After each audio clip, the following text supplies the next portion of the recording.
Everyone, welcome to Breathe and Beyond. I want to speak about motivations and being motivated with COPD. It can be difficult at times to keep motivated and to be motivated. Exercise is a massive part of sustaining health. And I spoke about it before about the vicious cycle of exercise when you're feeling you can't breathe. The last thing the last thing you want to do or think about when you can't breathe is going out walking and stuff or doing exercise. But it's vital, it's essential that happens. But yeah, I snack on it a lot. I try to keep on top of things, but it's very difficult for me to motivate myself. But I have to. But yeah, it's like COPD is such an illness where it's just everything. You know, it has an effect on every single aspect of your life. It's I do try and be positive, because you can't be down all the time. It's not going to help any situation if you're feeling sorry for yourself every minute of the day. But it's good to reflect as well and implement other coping strategies and have some tools. I've got a routine. I try and do other things to help. I do journaling. I try and do some meditation. I try to, when I can, help others, to try and take myself out of myself to help someone else if I can. And try and be proactive. What do I do? Well, I don't just sit about doing nothing every day. I've done a lot of stuff the last few years. Uh, I run a community football project for a few years. I stopped that because of my health. And the last 4 years, I've been I've been making a documentary. So the documentary is made. It's just getting finalised. It's a really powerful documentary. So that should be out hopefully this year.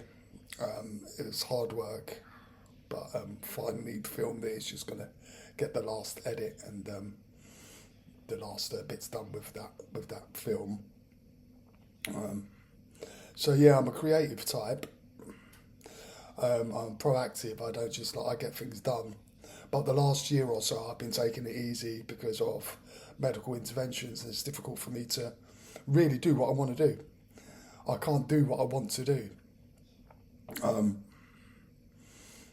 I've got a supportive partner, fiance who helps. Um, I've got a son who lives with me, and he helps. He's older. He's 17. He helps. We're now getting what teenagers are like, but he does help. Bits and bobs. So yeah, it's like I've got a full life.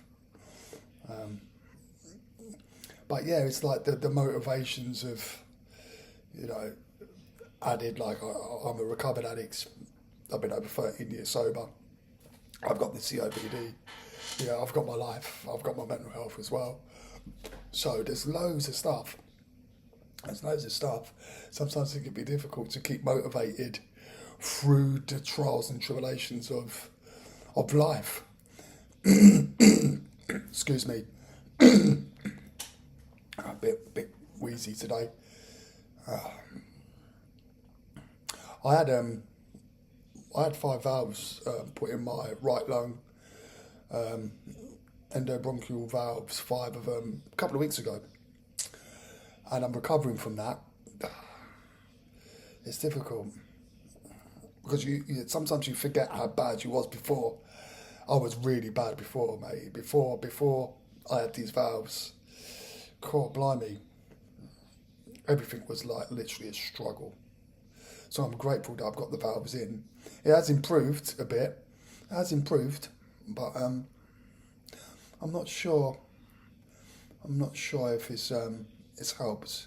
There's no cure to this, mate. There's no cure. It's just preventative measures, just to alleviate the stress of not being able to breathe. It's the worst thing. You need to breathe to live, and when you struggle to breathe, you struggle to live. But faith is a big part of is a massive part of my life. Sometimes I feel like I'm losing the faith, but I'm not. And like I believe I believe God is everything. I can't. It gives me great comfort that the Lord is my peace. And do I fall short every day? I probably do. But I keep it real. I'm not going to pretend. I'm not one of these. I'm not going to say, I don't want to, sit in judgment. I don't put a veneer on, I just, a veneer of, hallelujah. I'll keep it real. And,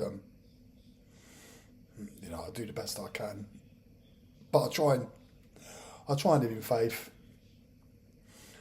But sometimes I struggle and I'm in conflicts.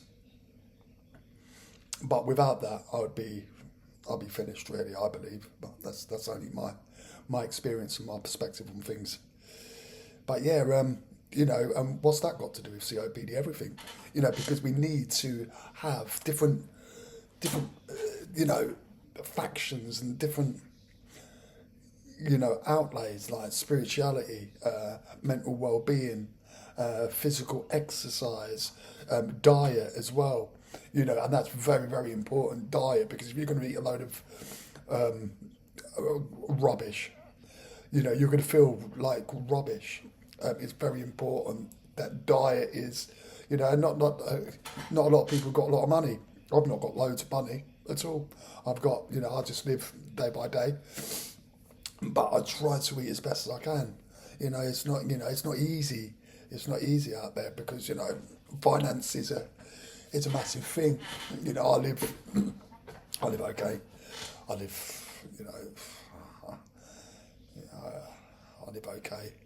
I just get by, and that's good enough for me. I don't need loads of things. I just and when you've got an illness like this, things that you think matter, it doesn't matter. It doesn't matter at all. Quality of life. Quality of life is the most important thing with this illness. It's not about material things. It's not about what you've got. It doesn't matter. You don't care. All you want to do is breathe and live. All them things, it's just it doesn't matter anymore. But I've got a good medical team. I think it's important. I've got a good medical team. I've got a good respiratory nurse. I've got good care down at the Royal Brompton Hospital. They're fantastic down there. I've bigged them up. We have had. I remember once. This is actually a funny story.